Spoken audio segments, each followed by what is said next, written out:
সিম দিয়ে আলু দিয়ে মাছ রান্না হবে। মাছ ভাজি করে রেখে দিয়েছি আলাদা।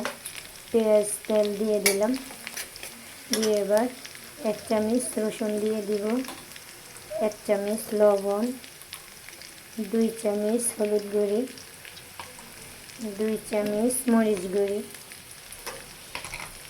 পরিমাণ মতো একটু পানি দিয়ে ভালোভাবে কষিয়ে নিব। মশলাগুলো কষানো হয়ে গেছে, এবার সিম আলু দিয়ে দিব, দিয়ে ভালোভাবে কষিয়ে নেব।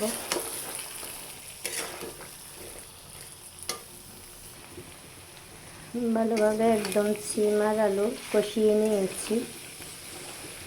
একদম তেল তেলে ভাব হয়ে গেছে, পানিগুলো শুকিয়ে গেছে। এবার কষানো হয়ে গেছে, পরিমাণ মতো পানি দিয়ে দিব। ভালোভাবে কষিয়ে নিলে কিন্তু তরকারির স্বাদটা বাড়ে। যতক্ষণ সময় নিয়ে কষানো যায় ততই ভালো। তো আমি কষিয়ে নিলাম, পরিমাণ মতো পানি দিয়ে দিলাম। মাছগুলো দিয়ে দিব এবার উপর দিয়ে। সিম হয়ে গেছে, এবার ধনিয়া পাতা দিয়ে নামিয়ে নেব। ধনিয়া পাতা দিয়ে দিলাম।